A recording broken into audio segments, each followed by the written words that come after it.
Yes, I know I'm a little late. Sorry about that. I was just saying some highs on some other channels here. Anyways, I guess we're going to be waiting a few minutes for some more people to show up. Hopefully, pretty soon. Um, Anyways, I hope everybody's doing well tonight.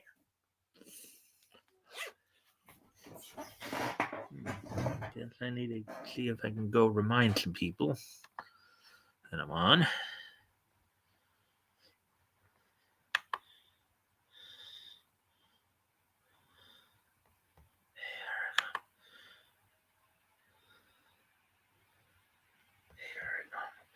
I'm on.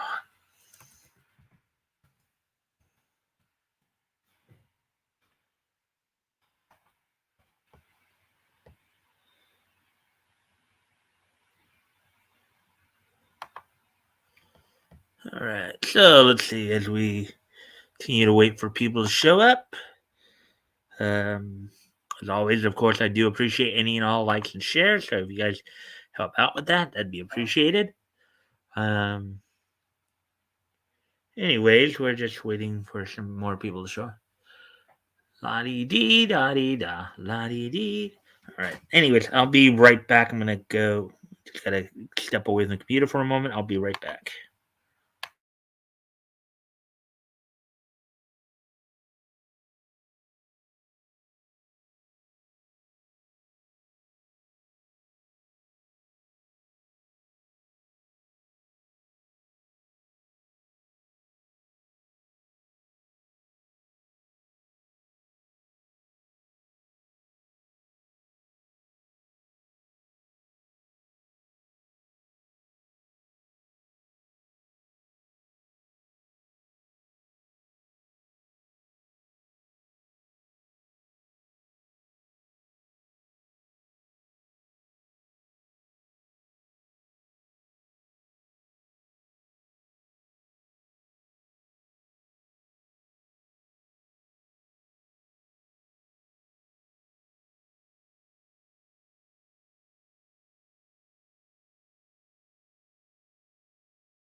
All right. So I'm still the only one here. We're just waiting on some more people to show up before I get started. Yeah. Let's see. Stray. Stray. Yeah. To live and die. Heaven on the change. As I lost my will. Live. Stray. When I think about there's nothing to lose. When you stray. Gonna live my life without you. Until we're gone. Stray. Yeah. Let's see. Get along, gang. Each one's so special in its own way. So get up with a get along, gang. Everyone knows you're okay. Get up with the get along, gang. Oh, get get up when you wish that you were there.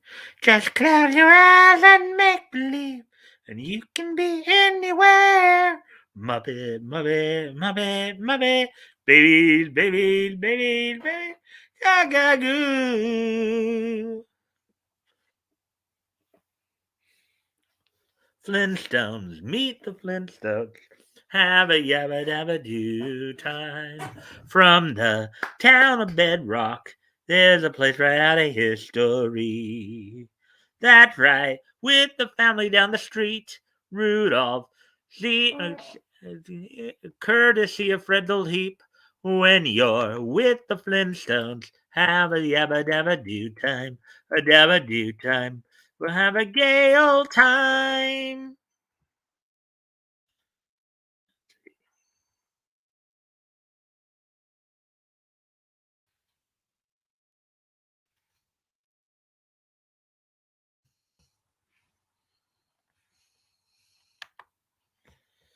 And in a faceless crowd, I need to feel the touch of a friend. In the countryside, I wander far and wide. The isolation gets me again. I don't know where to go. Feels just like I'm crying. Oh my. As I open myself, do something new, I want to stop and go up a bit. And suddenly my intuition and my wisdom grow. And then I know that most of all I contend passionately. Strangers wherever they go. And suddenly your wisdom grows. And then I know that most of all I passionately. Strangers wherever you go.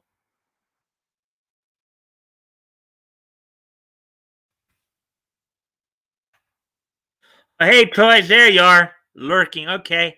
Well, at least thank you for popping in, at least. um. Anyways, I was just.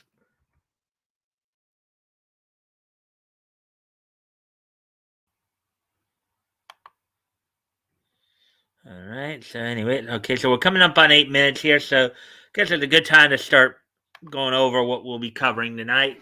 So I got like 10 stories planned. All of them from CBR.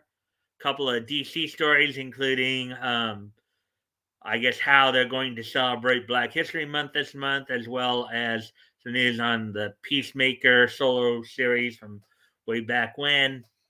Um, let's see, Archie comics going to have a bit of a crossover between their mainstream comics and Riverdale. Udon has a homage as an homage um, to X Men. On the anime side of it, let's see. There's a few trailers that we'll be looking at. Talking a little bit about, well as Blade Runner's Black Lotus um, series finale trailers coming out as well. So, anyways, so I guess we'll hit the 10-minute mark. We'll get started.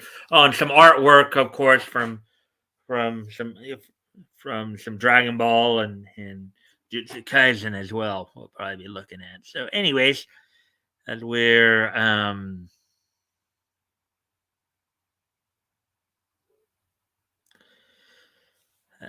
will.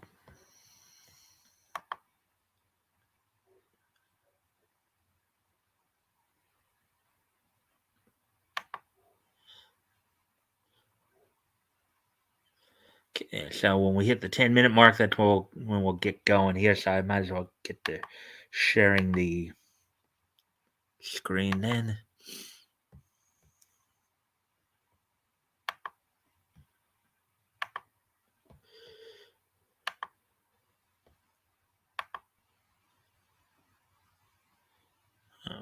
Try a little too far there. All right, we're past the 10-minute mark, so I'm going to go ahead and get started on the news stories here. So here's the first one. Here's the first one we're going to look at here. DC celebrates Black History Month with variant covers, Milestone Initiative. I don't know if that means their imprint, the Milestone imprint that was started years ago by Dwayne McDuffie, and who they gave us Static and Hardware, and then curated titles. DC's Black History Month celebration includes variant covers, the Milestone Initiative, and free curated titles on DC Universe Infinite. Article by Noah Dominguez, published 21 hours ago. Okay, so here we go. See John Stewart right there, the Green Lantern, John Stewart. You got Superman.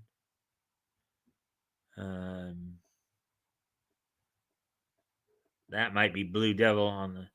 Got a number of different Supermen as well. Black Lightning's in there, I think. All right, so here we go.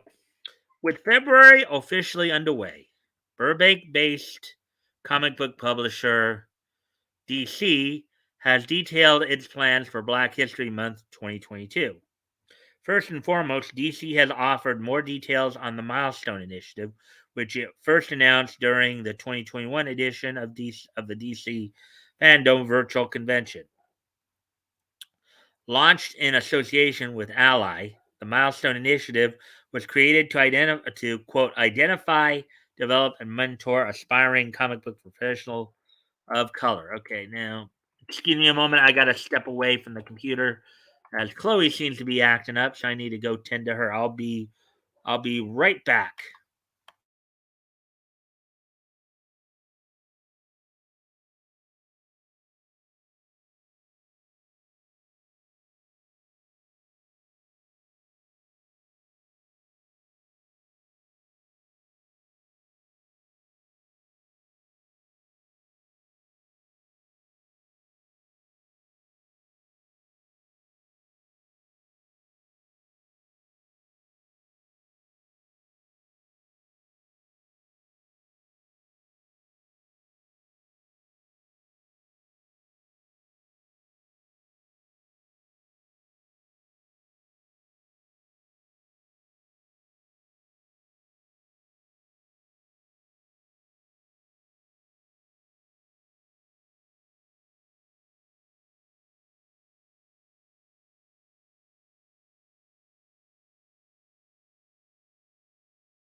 All right, I'm back now. Hopefully, we'll see Batgoat tonight at some point. It's a try to make it in on Wednesday. Definitely will be a Friday for the historical comic retrospect. Anyways, let's go ahead and continue with the article here. DC elaborates, quote, applicants selected for the Milestone Talent Development Program will receive both in-person tutelage from working comic book professionals in addition to virtual education through the prestigious Joe Kubert School of Cartoon and Graphic Art. After study, attendees will be paired with other comic book professionals to create new original stories within the Milestone universe. Unquote. The initiative takes its name from Milestone Media, an independently owned imprint of DC that introduced numerous ethnically diverse heroes to the world of comics, most notably Virgil Hawk and Static. Yeah, that was a company that was, I believe, started up by Dwayne McDuffie, and I also believe the late Adam Blostein later known as Maddie Blostein, also was involved with Milestone. Adam slash Madeline Blostein not just a comic book artist, but also a voice actress out of the New York area. Some of her credits include the English voice for Solomon Moto and Yu-Gi-Oh. I think she was the first voice of Meowth on Pokemon. So those are probably some of the more well known. Anyways, of course, DC has also partnered with artist Alexis Franklin for a series of variant covers celebrating publisher's Black superheroes, which will be released throughout the month of February. First issue to feature one of Franklin's variants, Green Lantern number 11, is on sale now. Additional Black History Month variants will be released with I Am Batman number 6 on February 8th, which will be 6 days from now. It'll be on this coming Tuesday. That might be the one that might be the title that's featuring Lucius Fox. Nubia and the Amazons number 5, and The Flash number 79 on February 15th, a week from I guess 13 days from now. A little under 2 weeks away. And then Action Comics number 1040 and Aquaman number 1 on February 22nd. And I guess here are the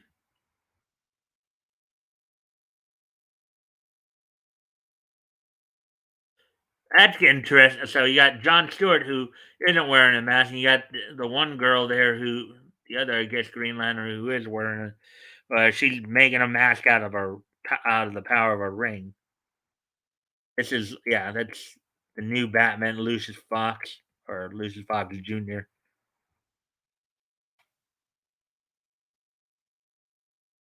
Is the Nubia cover.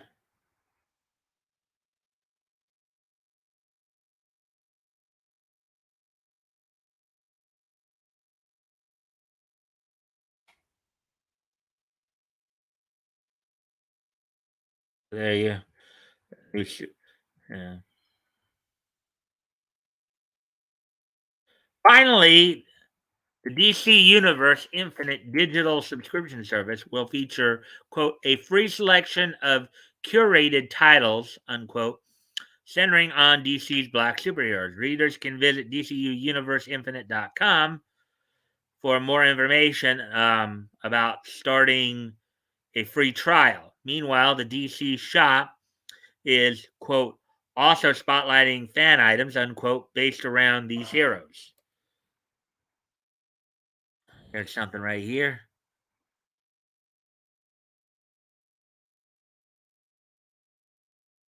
Moreover, DC has provided a list of currently available and upcoming titles that is spotlighting it is spotlighting as part of Black History Month celebration. DC and Milestone Comics available at participating comic book stores and digital platforms. Green Lantern by Jeffrey Thorne, Tom Rainey, Marco Santucci, issue number 11, on sale February 1st, which was yesterday. Suicide Squad featuring Amanda Waller by Robbie Thompson and Eduardo Pensica, issue number 12, on sale February 1st, yesterday. I Am Batman by John Ridley, Ken Lashley, and Rex Locus, issue number 6, on sale February 8th. That's this coming Tuesday. Icon and Rocket, season 1, issue number 5, on sale now. Issue number 6 on sale February 15th, which would be 1 week from, well, I guess 2 weeks from yesterday. Also 2 weeks from yesterday, Nubia and the Amazons by Stephanie Williams and Aletha Martinez, issue number 5, on sale February 15th. Aquaman by Chuck Brown, Brandon Thomas, Sammy Basri, and Adriano Lucas, debuting February 22nd. Static Season 1, issue number 6 in stores March 1st. Hardware Season 1, issue number 4 on sale January 25th. Issue number 5 on sale February 22nd. Naomi Season 2, co-written by Brian Michael Bendis and David F. Walker, with art by Jamal Campbell. Issue number 1 on sale March 8th. DC Books for Young Readers, original graphic novels, and collected editions. Let's see. I guess toys is still lurking, I take it. I do thank you for the like and share.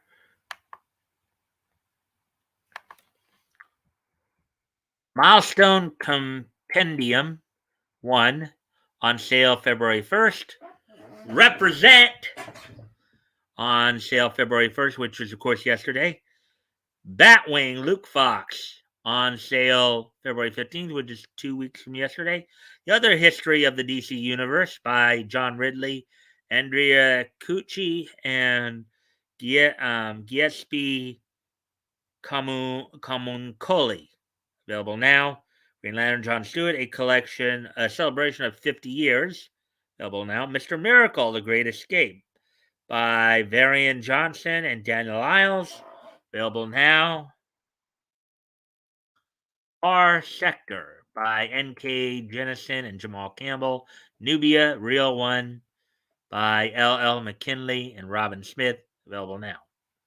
Oh, there we go. There's that article. We shall get ready to move on to the next one here. How much time has passed? We're back up to 2, so that's good. So, anyways, and of course, if you do have anything you want to add to the conversation about what we're reading, going through, feel free to do so. Anyways, moving on to the next story I'll be covering. All right, so here we go with the next one. All right. So, Archie and the gang about to meet their Riverdale counterparts. The worlds of Archie Comics and the CW's Riverdale collide this May thanks to an all-new Archie meets Riverdale crossover. Excuse me a moment. I'm gonna just step away, or I'm gonna be off camera for a quick moment. Take care of something here.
I'm back now.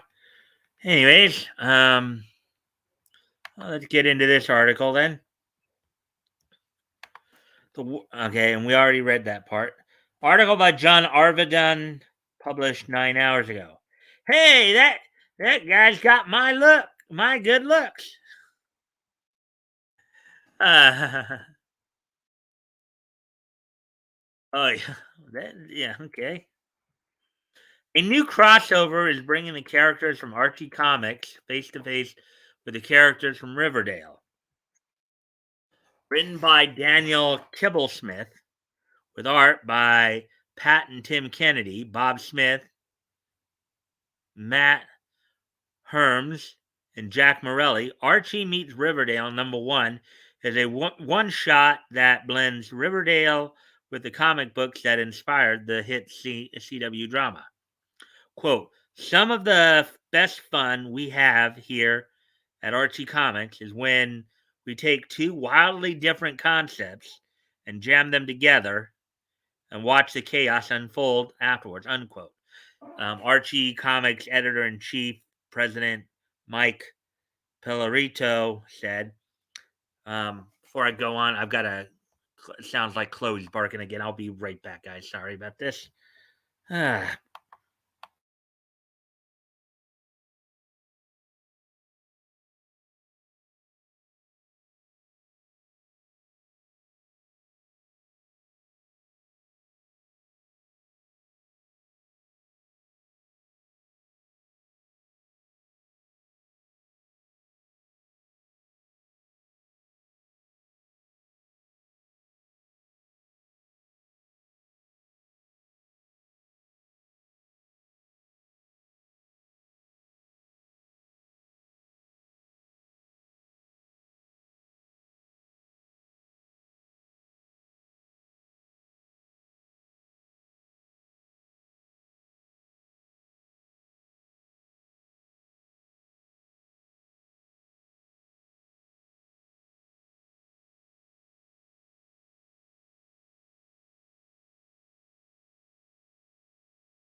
And I'm back. Sorry about that. And sometimes when you have a dog, you have to tend to him.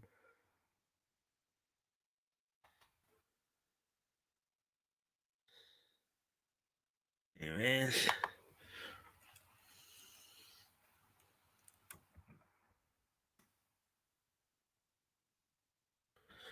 all right. So anyways,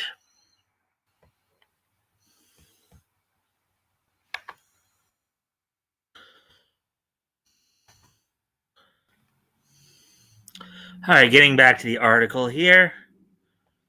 Let's see.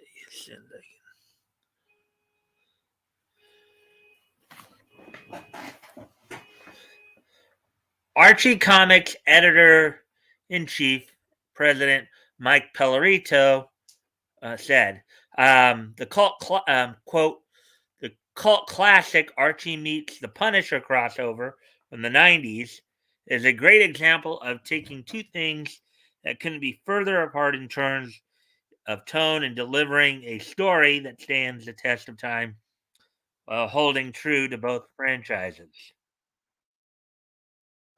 Well, when the idea of doing crossover between the classic versions of the Archie comics characters with the gritty and dramatic Riverdale versions first came up, we knew we had to get someone with a great appreciation for both takes that could deliver everything we were looking for.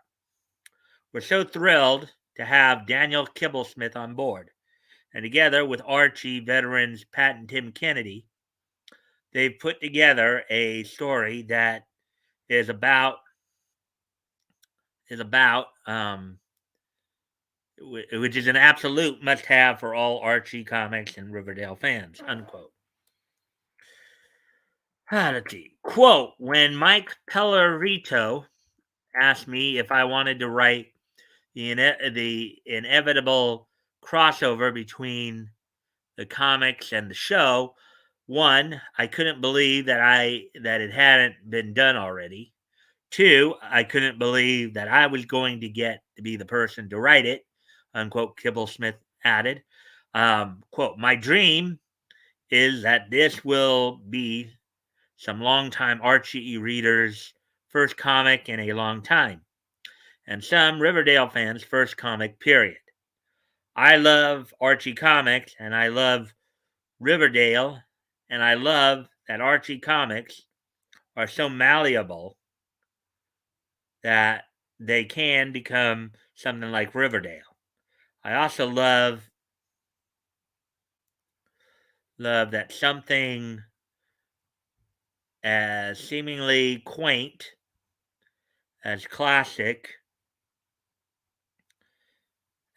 Archie, and as unapologetically bonkers as such as Riverdale can resonate with people deeply, that they can be that they both become giant hits and or enduring classics without ever sacrificing their core to quote hip momentary trends, unquote. Let's see, you guys are saying anything about this yet? Guess not. Let's see.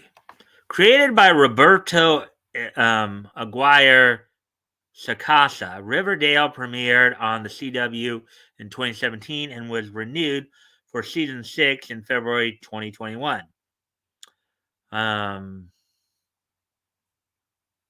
The show follows Archie comics mainstays such as Archie Andrews, Jughead Jones, Betty Cooper, and Veronica Lodge as they deal with both the average and sometimes supernatural events that take place in the eponymous town. The series notably shares a universe with other Archie-inspired properties, such as Chilling Adventures of Sabrina and Katie Keene. The cover for Archie meets Riverdale.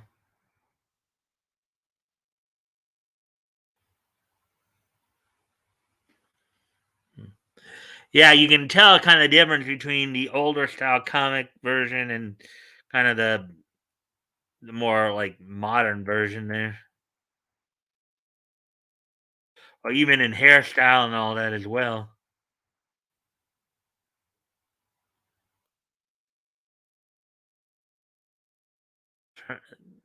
The team up you thought you would never happen. Archie Meets Riverdale #1, script by Daniel Kibblesmith, art by Pat and Tim Kennedy, Bob Smith, Matt Herms, and Jack Morelli, cover by Derek Charm, variant cover by Ben Caldwell. Let's see. Archie's met a lot of people in his over 80 years of existence, including meeting himself a few times. But now Archie's about to meet someone very unexpected, the Riverdale version of himself.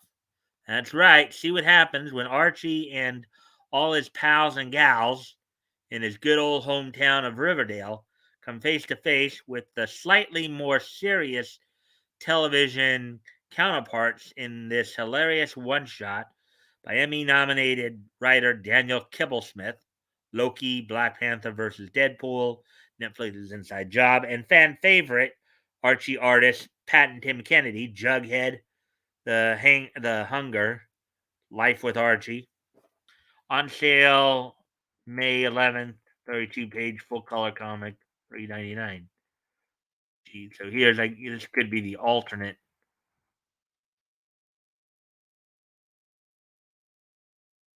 Yeah, that one kind of Life with Archie. That one's a little more surreal.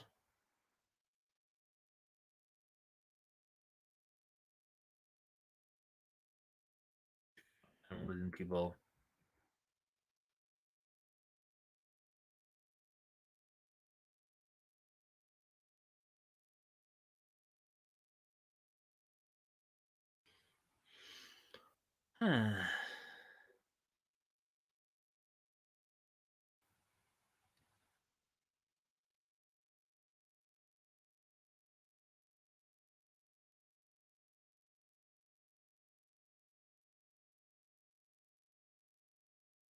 Archie meets Riverdale #1, written by Daniel Kibblesmith and features art by Pat and Tim Kennedy, Bob Smith, Matt Herms, and Jack Morelli. Cover art by Derek Charm. Variant cover by Ben Caldwell. The one shot goes on sale May 11th from Archie Comics. Oh, there we go with that one. Let's see. And we're still just two of us. Just the two of us. We can make it if we try. Just the two of us. You and I. Anyways, moving on to the next article now. Here we go. Let's see, where are we? We on time. We're past the 30-minute mark. We're 36, coming on 37 minutes. All right, so I can try to slow down just a tad. The Killing Jokes. Batman and Joker laugh it up at McFarlane Toys. The Dark Knight and the Clown Prince of Crime look like they stepped right off the comic page in McFarlane Toys' latest limited edition sculpts. Article by Jeremy Blum, published 6 hours ago. So there we go. There we go, right there. Batman and the Joker are making the transition from the pages of The Killing Joke to the world of collectible sculpts, thanks to McFarlane Toys. Now visible on the McFarlane Toys website, both the Cape Crusader and his greatest foe stand about 7 inches tall. And were sculpted in polyresin by David Gerard, who brought Brian Boland's art from the original comic to life. Batman is depicted holding one of the Joker's playing cards, while the Clown Prince of Crime has both hands running through his hair in a pose matching Boland's famous panel showing the Joker fully transformed into a white-faced, green-haired maniac following his fall into a vat of acid.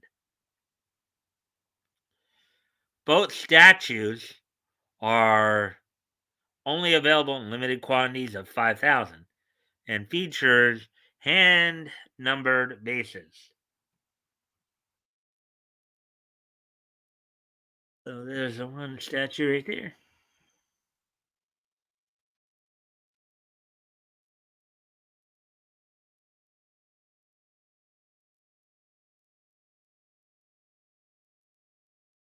There's the other.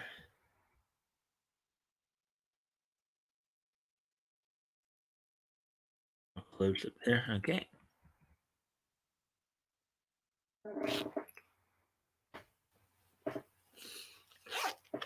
The Killing Joke, first published in 1988, is one of the most famous stories in the Batman mythos.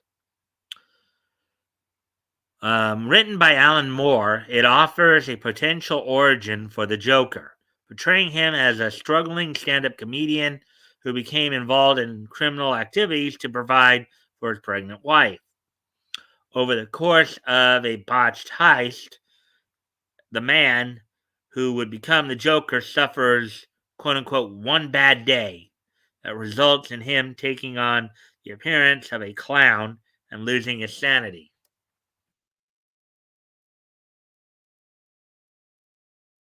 Throughout the comic, Joker decides to test the theory that a single bad day can drive anyone into madness by psychologically torturing Commissioner Gordon, first by shooting his daughter Barbara and then taking photos of her wounded, disrobed body.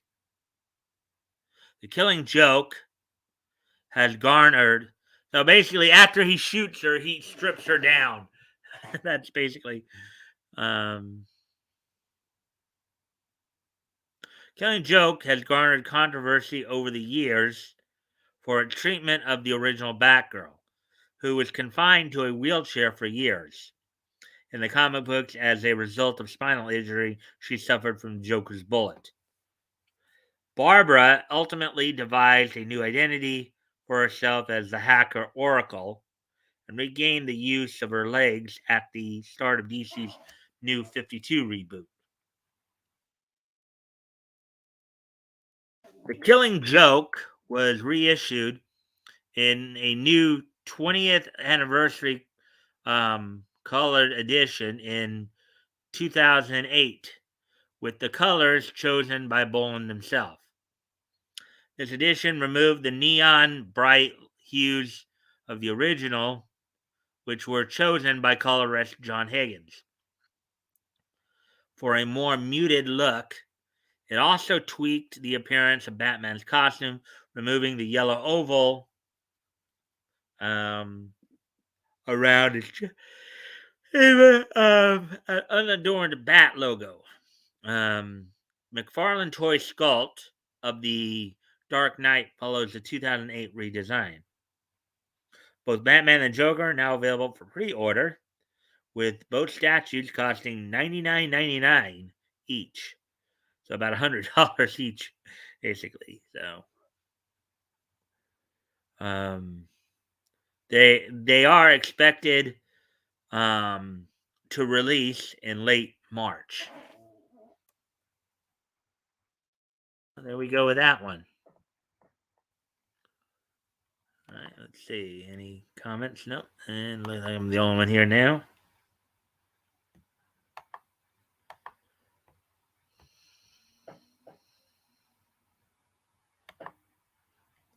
All right, so getting ready to move on to the next article then.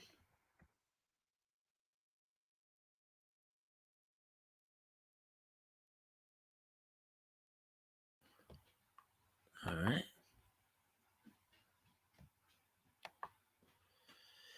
Alrighty then.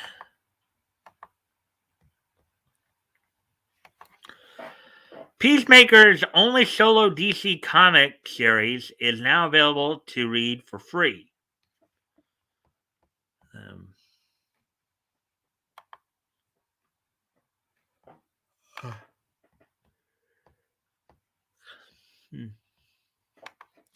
Peacemakers' 4-issue 1987 solo series, written by Paul Kupperberg and illustrated by Todd Smith, can now be read on DC Universe Infinite. Now, mind you, this was a character they originally picked up from Charlton back, as Charlton had Peacemaker originally back in the 60s. Article by Jeremy Blum, published 4 hours ago.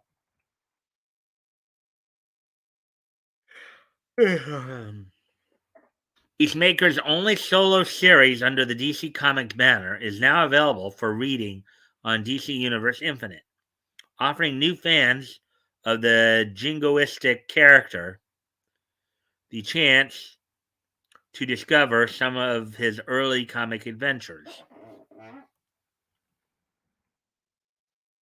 At least within DC's handling of the title. Written by Paul Kupperberg and penciled by Todd Smith, The four-issue Peacemakers miniseries was published in 1987, introducing readers to a revised version of Christopher Smith following DC's mid-80s Crisis on Infinite Earths, quote unquote, reboot. Over the course of the series, Smith battled a criminal organization headed by Fu Manchu-style villain Dr. Jin Jin, prevented the overthrow of the Soviet Union, and blasted a multitude of terrorists to smithereens with extreme firepower.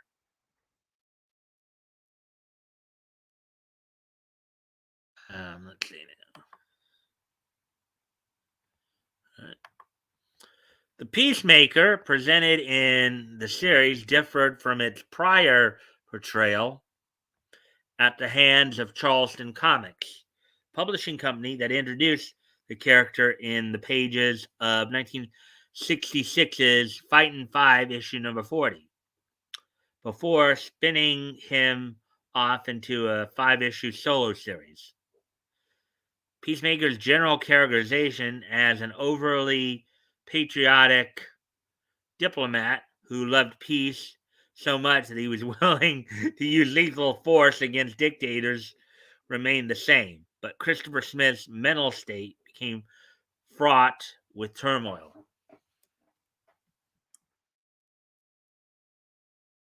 Specifically, Christopher suffered from hallucinations of his father, a Nazi concentration camp commander who committed suicide when he was a child. Peacemaker's inner monologue was frequently interrupted by his father's words, endlessly criticizing him and questioning his actions. While Peacemaker would never again star in a solo comic until James Gunn's 2021 Suicide Squad film elevated him to mainstream prominence, with the casting of John Cena, the character's story continued in a number of backup titles in the pages of titles like Checkmate Showcase 93 and Vigilante. Throughout the 90s, Christopher would become interestingly unhinged, eventually believing that the souls of everyone he killed were stored within his helmet. Oh boy, a little bit delusional there, huh?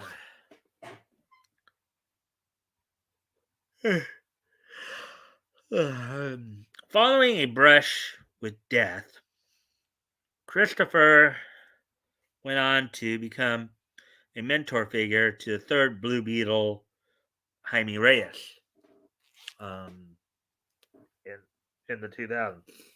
Again, and of course, Blue Beetle's another character they picked up from Charleston as well. With Charleston, of course, picked up from Fox feature syndicates, I believe.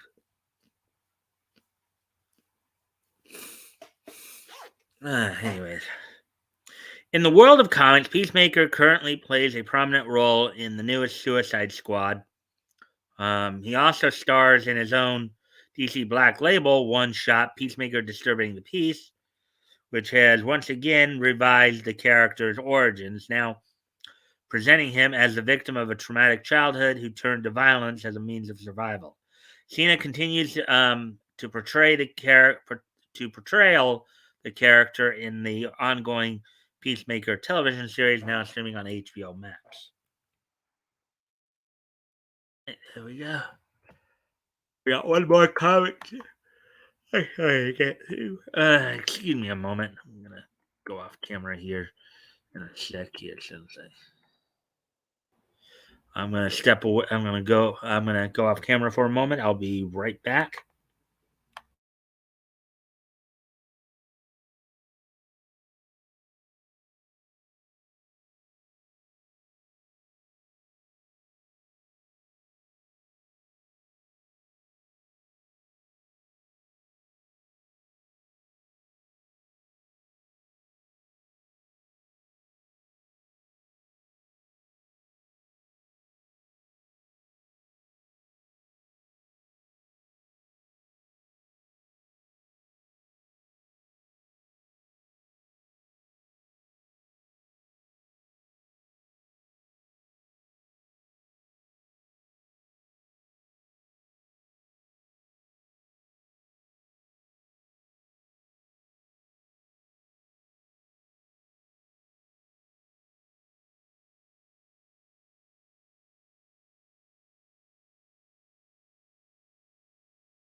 All right. Anyways, getting back.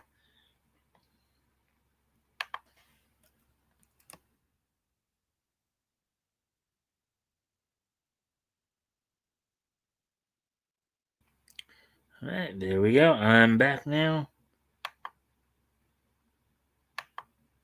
All right, so we got one last comic article to get through, and then we'll. Udon celebrates Street Fighter 2 Day by homaging Jim Lee's X-Men #1 cover. A new re-release of the first two issues of Udon Street Fighter 2 comic features Brett Booth's stunning cover of that references Jim Lee's X-Men #1. Article by Jeremy Bloom, published 3 hours ago. You got Chung Lee right there. Kyle, Zangief, Ken Masters at the far left there. Who else? Blanca down in the right hand corner there. You.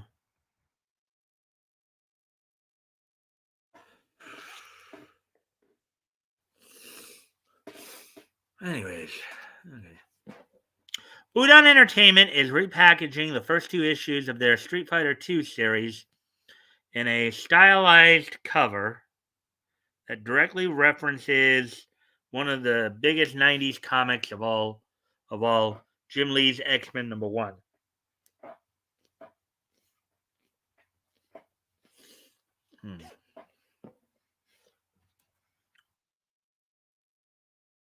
Street Fighter 2 #1+0 bundle is now exclusively available on Udon's online store.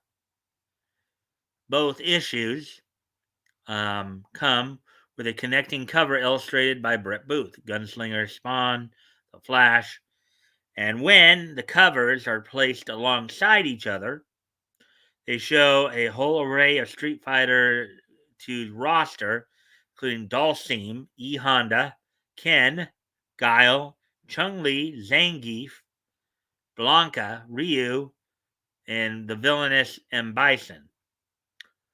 The characters are arranged in positions that mirror Lee's cover of X-Men #1. For instance, Blanca is hunched forward like Wolverine, and M. Bison gleefully holds a burst of psycho power in a pose similar to Magneto.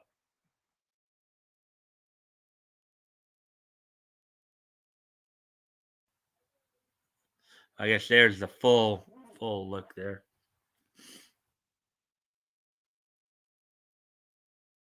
Special re-release coincides with Street Fighter 2 Day, a celebration of the 25th anniversary of the classic fighting game. Street Fighter 2, The World Warrior, first hit arcades in February 1991. Same year, Lee and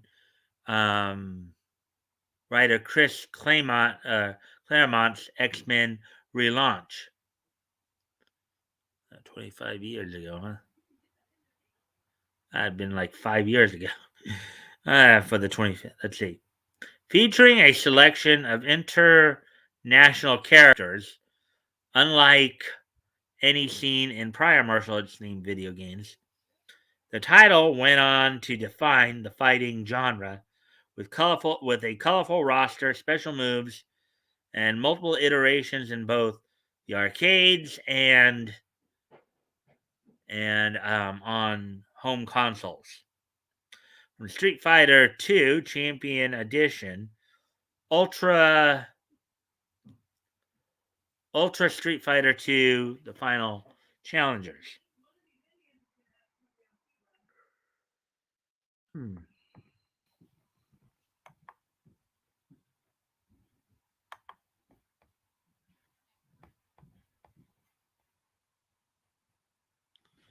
Udon Street Fighter comics, which first began publication in 2003, have roughly followed the plots of various games in Capcom's long-running franchise.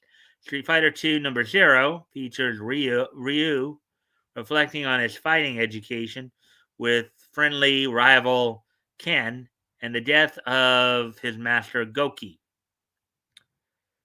Murdered by the villainous Akuma. Issue number 1 provides further context on Goki's death and introduces other characters in the Street Fighter canon, including the British assassin Cammy, the psychic Rose, and the heroic Chung Li.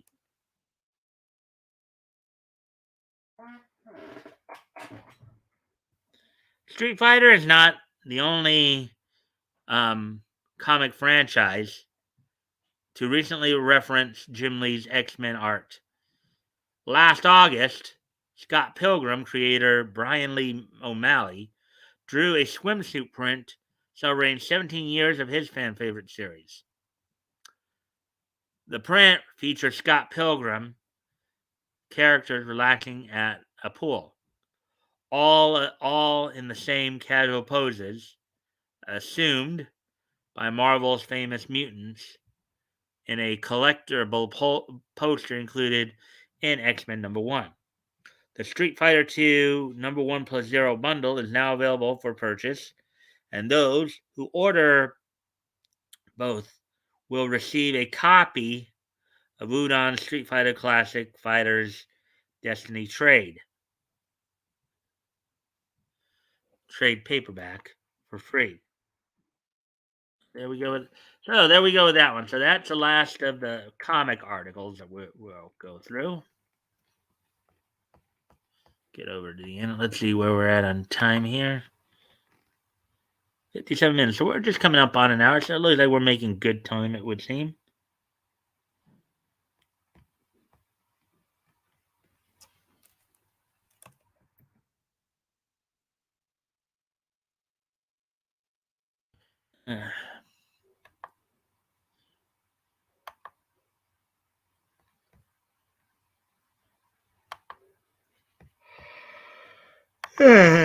We had five, pretty much a 5 minute. Well, I guess two of these are technically, the last two will probably be technically manga because I think they're more dealing with artwork. Manga, but,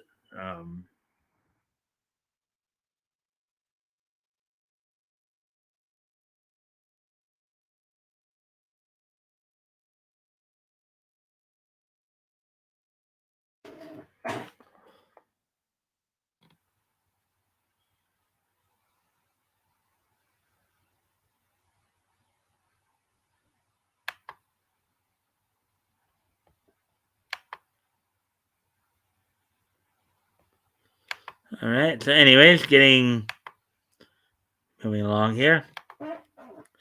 Blade Runner Black Lotus drops series finale trailer.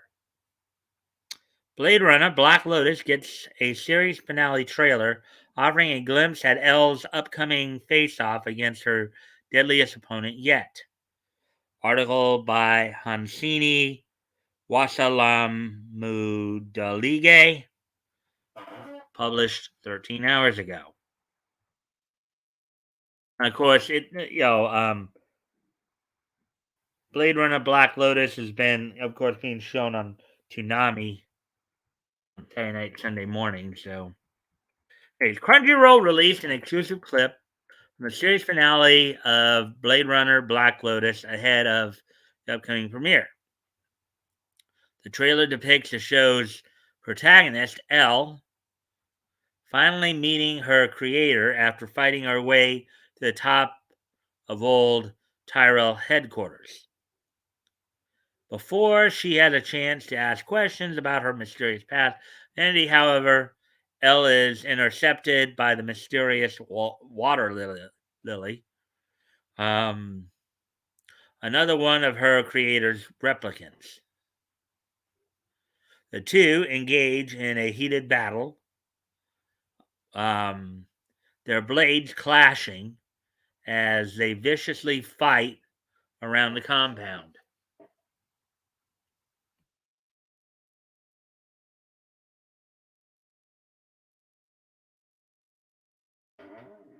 Set 10 years after the events of the anime short film Blackout 2020, Blackout 2022, and before the events of um, Alcon Entertainment's critically acclaimed Blade Runner 2049. Blade Runner Black Lotus is the latest entry in the Blade Runner franchise. Follows a young woman named Elle, who, despite being an ace with her blades, has no memory of who she is or how she came to be in possession of such deadly skills. The only hints she has about her lost identity are a locked data device and a tattoo of a black lotus etched on her back. Using these clues, Elle tries to uncover the secrets of her past. Um,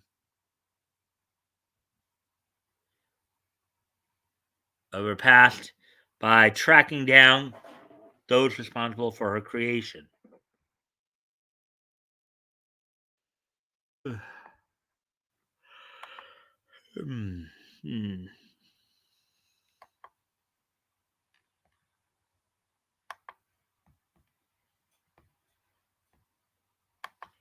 Blade Runner Black Lotus is co-produced by Crunchyroll and Adult Swim in partnership with Alcon Television Group,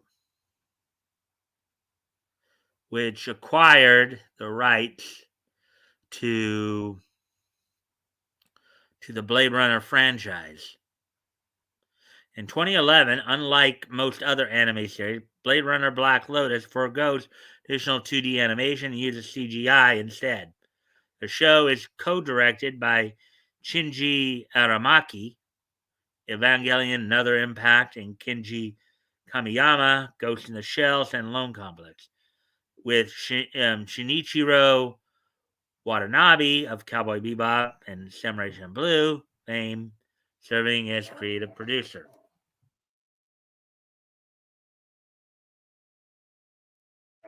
The series began airing in November, with Adult Swim broadcasting the English dub in the United States during the Toonami programming block. The show can also be viewed in Japanese and English subtitles on Crunchyroll.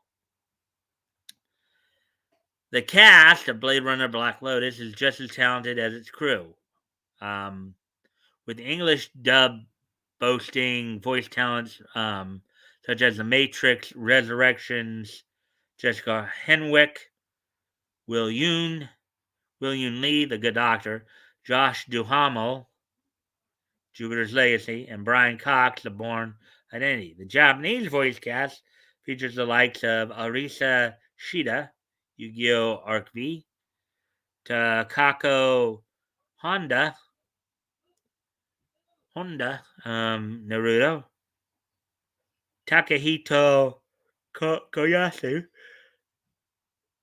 JoJo's Bizarre Adventure, and Titan Kusunoki Beastars, all taking part.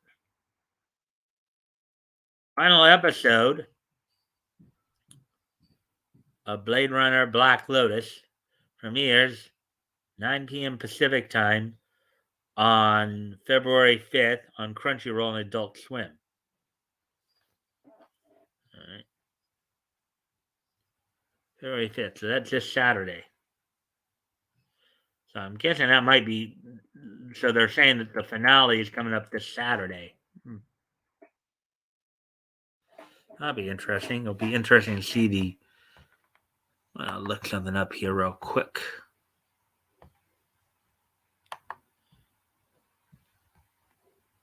That does beg the question: if the series is coming to an end, wonder how that will change the Toonami schedule.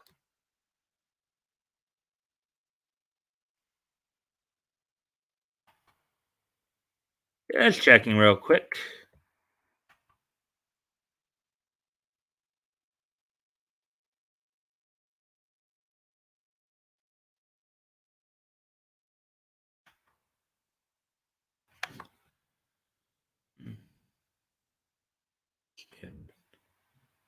There's still two of us watching, so I'll move on to the next story in a moment. I'm just checking something real quick.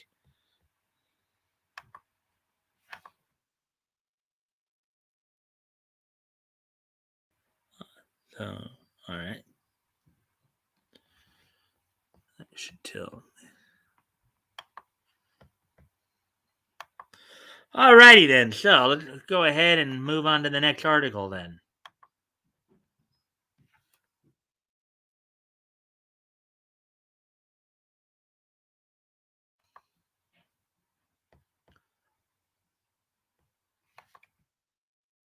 If you leave me now, take away the better part.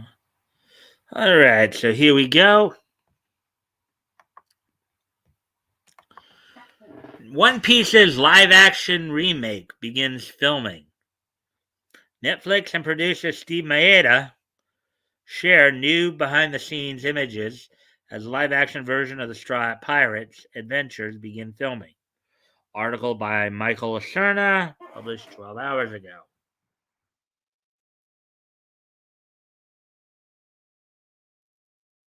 Netflix's One Piece has officially began filming. The streaming company announced that its latest anime to live action series has moved on to the next stage of production with a series of pictures posted to one of its official Twitter accounts. Pictures show several members of the cast, including Inaki Godoy, who killed Sarah Go Youth, who will play the role of the series' main character, Monkey D. Luffy, and Emily Rudd from Fear Street, who will portray the live-action version of the Straw Hats Navigator, Nami. Steve Maeda, who previously worked on The X-Files and is now serving as One Piece's head writer and co-showrunner, alongside Agents of S.H.I.E.L.'s Matt Owens, also posted pictures of the show's first day of filming.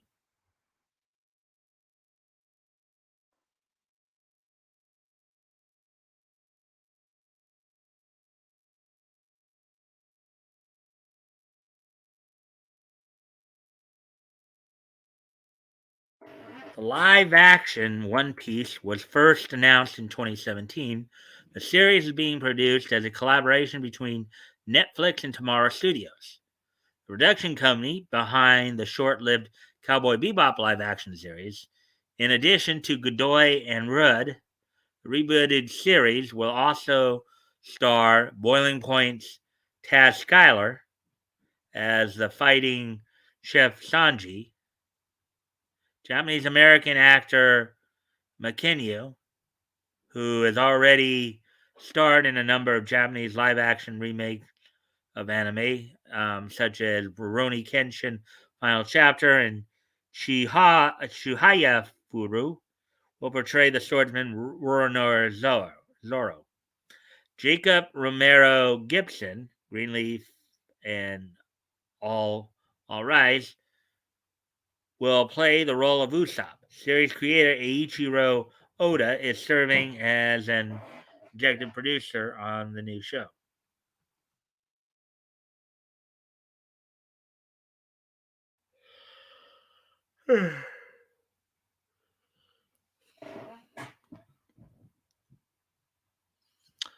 The show is being filmed in South Africa. Several weeks ago, an eagle eyed fan reportedly managed to take some long distance photos of the series' Cape Town set, which shows several tall masted ships in various states of construction. Among these ships is the distinctive duck shaped hull of Miss Love Duck, the vessel captained by quote unquote Iron Mace Alvida, one of the first antagonistic pirate captains that Luffy meets early on in his adventures.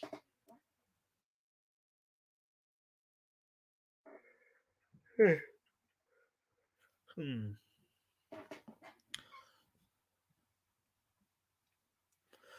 Oda's One Piece first graced the pages of Weekly Shonen Jump over 24 years ago.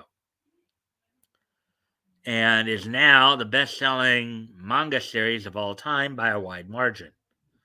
With about 500 million copies in circulation worldwide, the series enjoyed an eventful 2021 with the manga publishing both its 1000th chapter and 100th collected volume, while the anime adaptation aired its 1000th episode. Despite the franchise seemingly only getting more popular with age, both Oda and publisher Shueisha have teased that the manga is finally nearing its conclusion, and the Straw Hat Pirates may be coming to an end in the near future.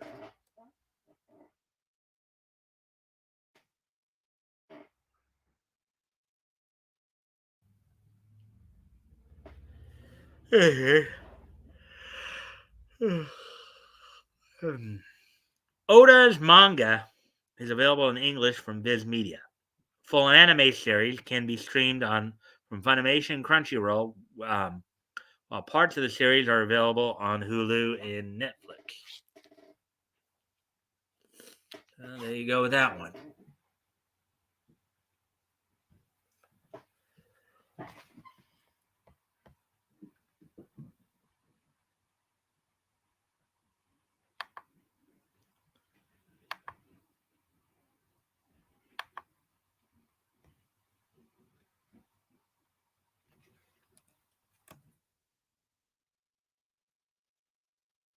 I wonder how you are. I haven't got a clue. I love you. All right, here's the next one we're going to look at. Check on the time here. 12 minutes, so we're still making good time here.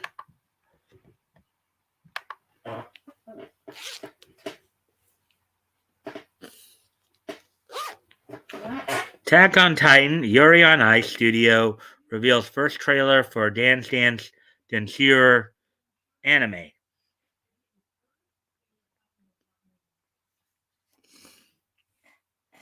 Animation studio Mappa drops the first trailer for its next series, an adaptation of George Asakura's acclaimed ballet manga Dance Dance Danseur. Studio Mappa dropped its first trailer for its all-new ballet anime Dance Dance Danseur.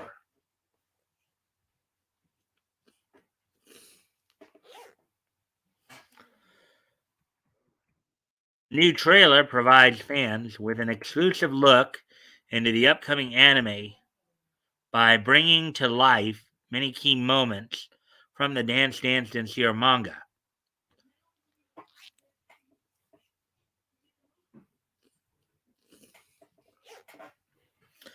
As a lilting piano melody the trailer depicts main character Junpei Marao falling in love with ballet at various stages of his life due to the talented people around him before he takes up the art himself. Other supporting characters from the series, such as Miyako Godai, are also shown as they interact with Junpei and perfect their craft. The trailer closes with Junpei leaping towards the night sky as he expresses his desire to become a ballet dancer.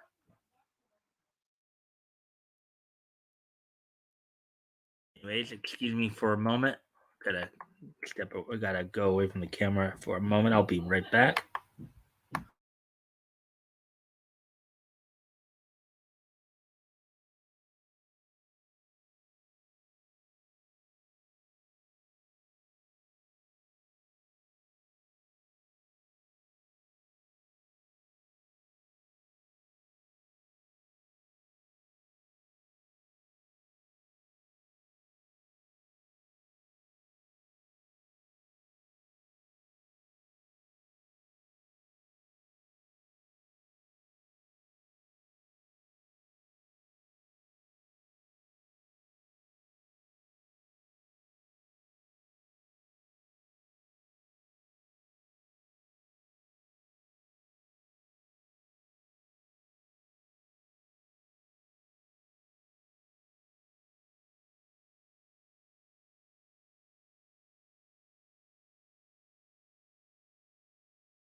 Well, Mike, I hope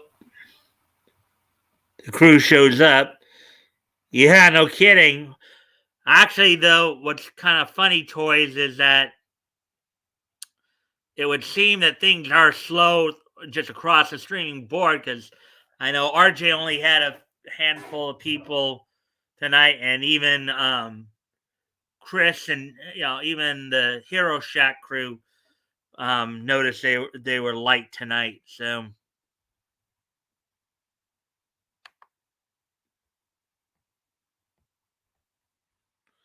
all right. So, anyways,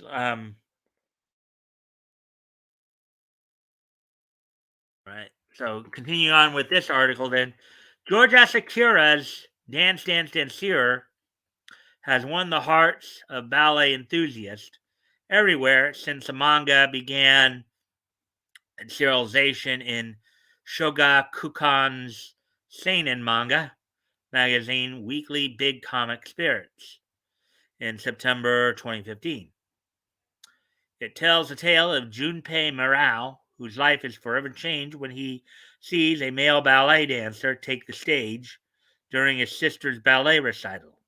Inspired by the dancer's skill and passion, Junpei vows to become a dancer himself and one day showcase his talent to an audience.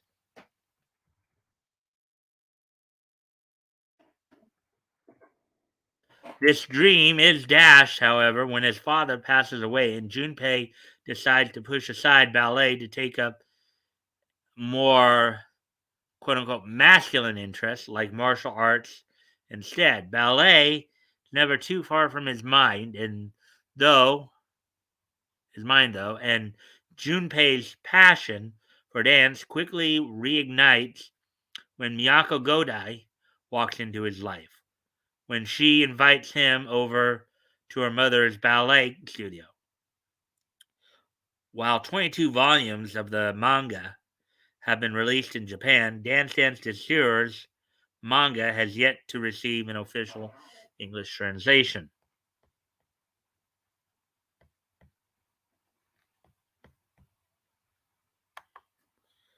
Let's see now.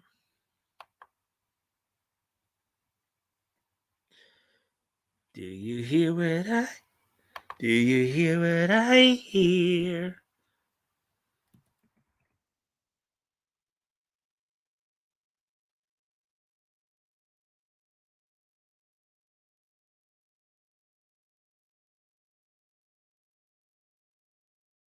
Do you hear what I hear?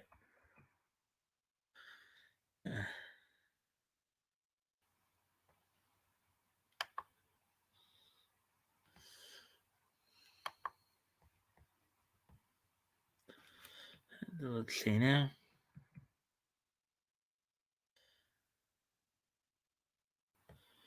An anime adaptation of the Dance Dance Sincere manga produced by MAPPA of Attack on Titan Yuri on Ice was announced in April 2021 with Munehisa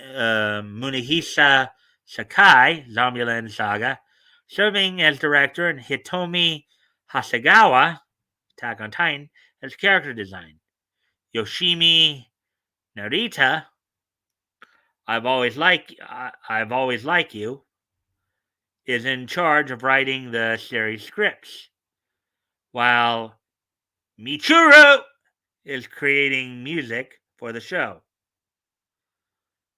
The show has gone to great lengths to ensure that its representation of ballet is accurate, hiring Hajime Otani, Pretty Boy Detective Club, as its ballet technical director, and Tsuyoshi Kurihara, Twittering Birds Never Fly, The Clouds Gather, and Atsushi Ogasawa, or Ogasawara, Tristia of the Deep Blue Sea, who serve as the show's ballet animation directors. Dance Dance and Sears anime adaptation is scheduled to begin airing in April 2022, with Crunchyroll licensing the series for Western audiences. There we go with that one.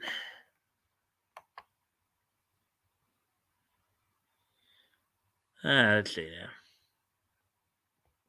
Coming up on an hour and a half, so we are making some good time here. All right, so let's continue on with two more here. These last two, even though they're in the anime section, are probably more to do with manga than an anime.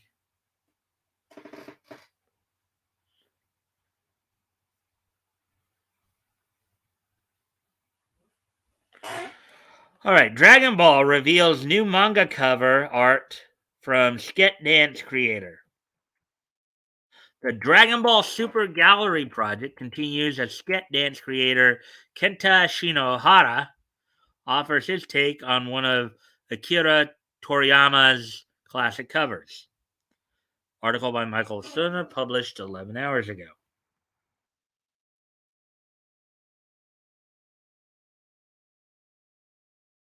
The latest entry in the Dragon Ball Super cover project has arrived. New illustration was created by Kenta Shinohara, the writer and illustrator behind the high school comedy manga Sket Dance. Shinohara redrew the cover to Volume 9 of Akira Toriyama's original Dragon Ball manga, which was originally published in Japan in 1987. While other artists in the series have offered wildly different takes on Toriyama's original art, Shinohara stayed true to the source material, adapting image of a young Goku and Bulma riding a dinosaur-like creature to his own style, while only changing the angle of the scene. The new art was shared online by Twitter account at DBS Hype. Hype! Here it is. Here's what they're talking about.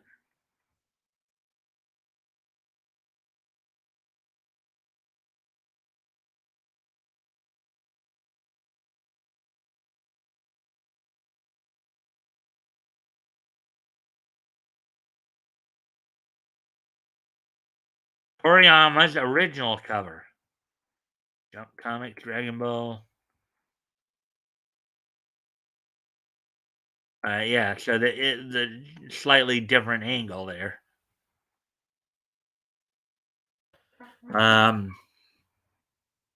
The Dragon Ball Super Gallery project is an initiative put forth by Weekly Shonen Jump publisher Shueisha to celebrate the upcoming 40th anniversary of Dragon Ball's 1984 debut. I guess that's the manga debut, that is. Shueisha has selected 42 other famous manga artists to redraw covers from Toriyama's highly influential and still extremely popular manga series. With a new cover being released every month until the anniversary date arrives, previous artists who took part in the project include Naruto's Masashi Kishimoto, Bleach's Tite Kubo, Beelzebub creator Ryuhei Tamura, Kochikame's Osamu Akimoto, and Chainsaw Man and Look Back creator Tatsuki Fujimoto. The previous entry in the project was put together by Demon Slayer Kimetsu no Yaiba reclusive creator Koyoharu Katoge, who used one of Toriyama's covers as inspiration for a family portrait of Vegeta, Bulma, and Trunks.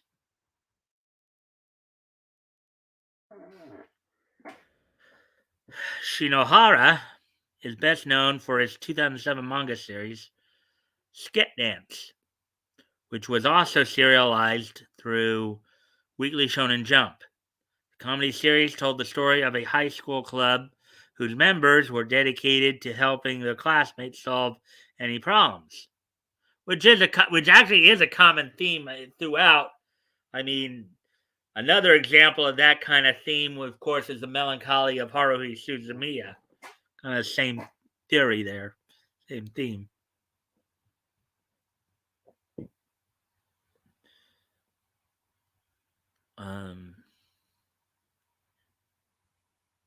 Completely free of charge. I know that it's also a little bit in Oron High School Host Club as well. The manga was adapted into a 77 episode anime series in 2011, which was produced by Tatsunoko Productions, the legendary animation studio behind classic animes such as Neo Human Kashan and Genesis Climber Mospieta, as well as more recent hits such as Karas and Wake Up Girls. Sket Dance concluded in 2013, and Shinohana is now working on its latest series, the fantasy rom-com Witch Watch. Witch Watch is available in English through Viz Media.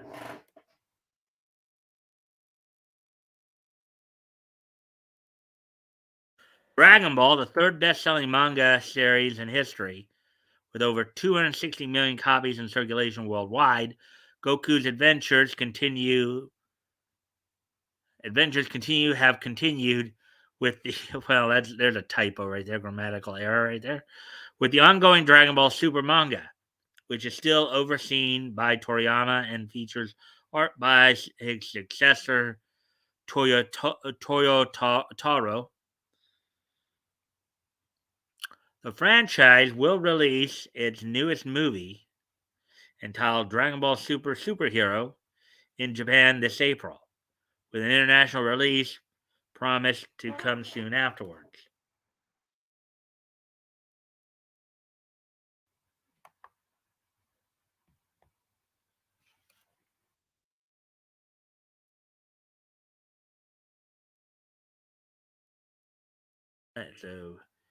And this is going to probably be our last main article of the night. Let's see. We had some people. Hey, Robert, how you doing, man? If you can like and share the stream, see if we can get some more friendly people in here, that'd be appreciated. Hey, Lord Zena. Yeah, we pretty much got through almost the entire thing here. You pretty much just about missed everything.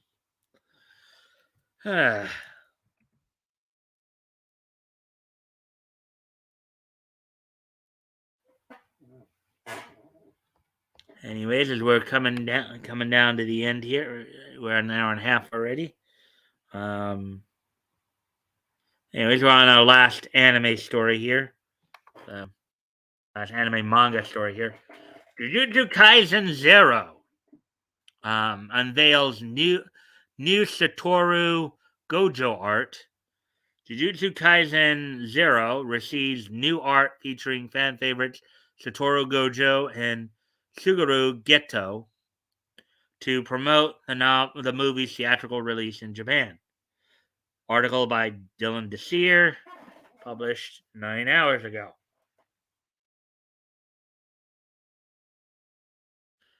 Brand new art has been released to promote the theatrical run of Jujutsu Kaisen Zero.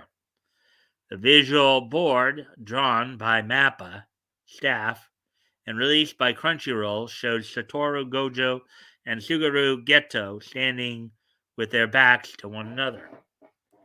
Common warriors pose when you stand back to back. That way you got each other's back, basically.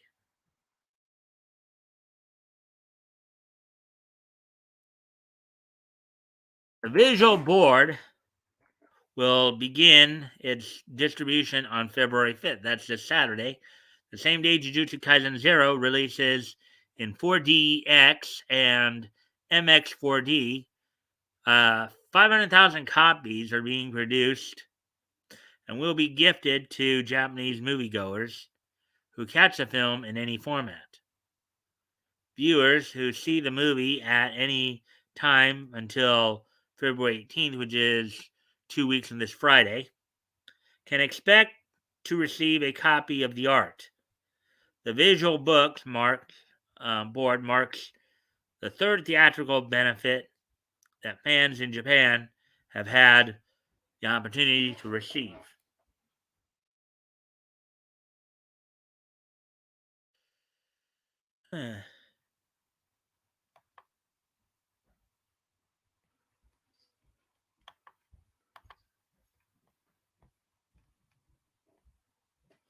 Jujutsu Kaisen Zero is a prequel movie to Jujutsu Kaisen.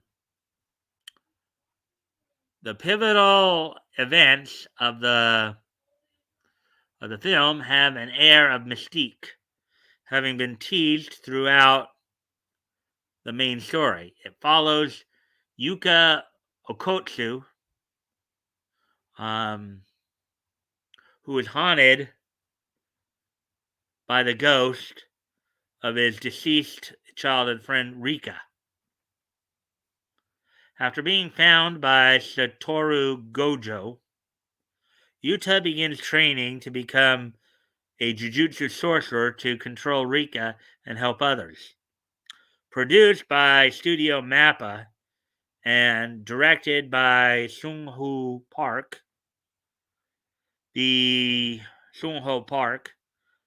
movie was released in Japanese theaters on December 24th, 2021, so Christmas Eve 2021, and was distributed by Toho Animation.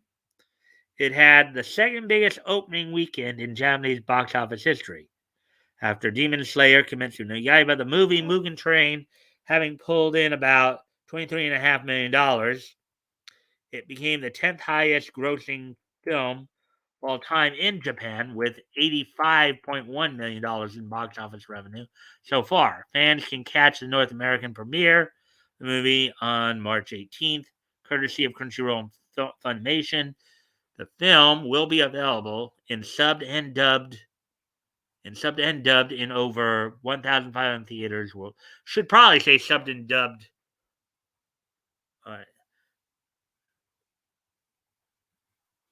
Will be available in subbed and dubbed in over 1,500 theaters nationwide and select IMAX theaters. Jujutsu Kaisen is a fast-paced, off-the-wall thriller masterminded by Gege Akutami. It began serialization in Shueisha's Weekly Shonen Jump in March 2018 and is still ongoing. The story follows Yuji Itadori, a high school student who joins a secret society of jujutsu sorcerers to kill an all-powerful curse named Ryonin Sakuma,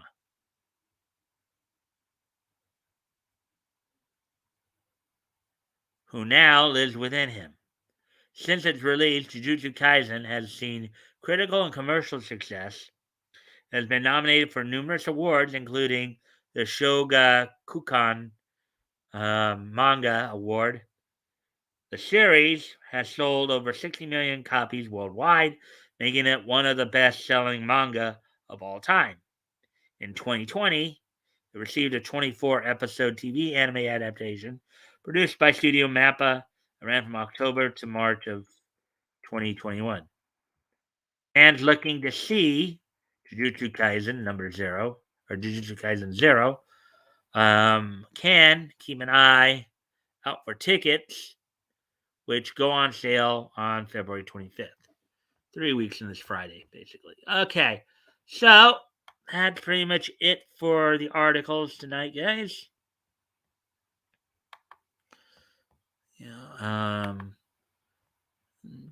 Let's see, hour 37. So we're making good time here.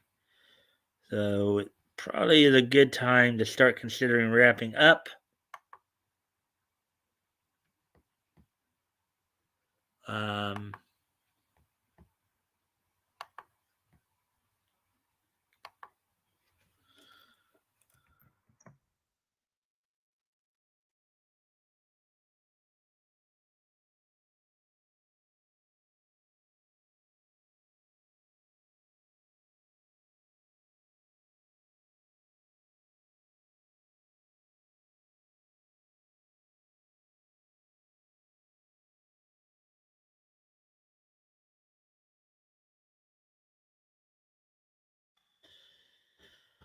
Is everybody ready for this day in each history? And of course, don't forget Friday. Of course, is our weekly look at back in time the comics history, um, in which we will, which with Batgoat, we'll be continuing our look through September 1938. We'll be looking at, I think it's Feature Funnies number 14.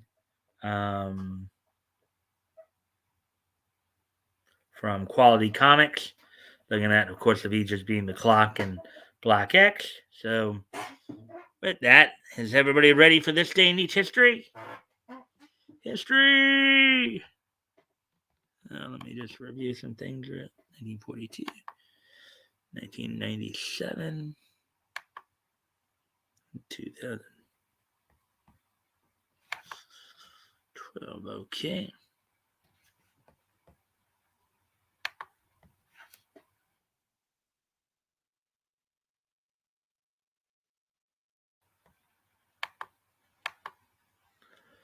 All right, then. So, without any further ado, let's go ahead and take a look back at this day in each history.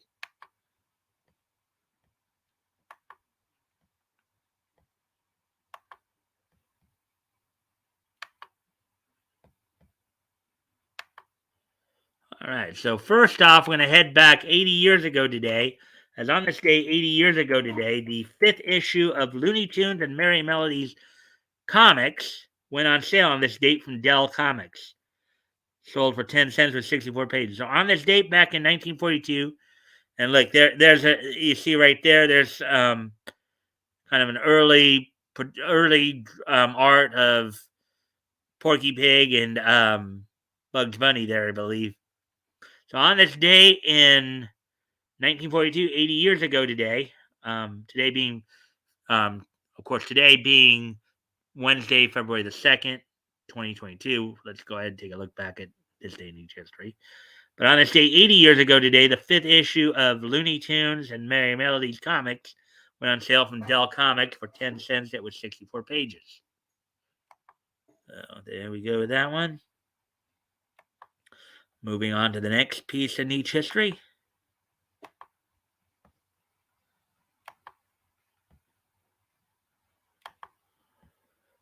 On this date in 1997, which was 25 years ago today, the Simpsons episode Mountain of Madness premiered on Fox on this date back in 1997. Let's see. So on this in the episode, Mr. Burns forces the workers of the Springfield nuclear power plant to go for a team building hike in the mountains. Burns and Homer are paired together, are trapped in a cabin that gets buried by several avalanches. All right, so there we go. So on this date in 1997, Simpsons episode Mountains of Madness premiered. And finally, on this date 12 years ago, or I'm sorry, not 12, 10 years ago in 2012, the anime Black Rock Shooter premiered on this date back in 2012, 10 years ago today. The anime series, not the OVA, not the game, but the anime television series premiered on this date 10 years ago today on Fuji TV. Was produced by Ordet and Sanzigen Studios. On this date, the anime Black Rock Shooter premiered on Fuji TV. So with that, guys, I thank everybody for being here tonight. And even though it was just, for the most part, it was just Toys and me for most of the night, but I also thank Robert for dropping in. Hope you guys enjoyed the content. I know it was kind of a lower night, as not many people came in. I guess Batgoat's still busy trying to get settled in. So, but we'll see him on Friday, definitely. And with that, guys, I hope to see everybody here tomorrow. Bye.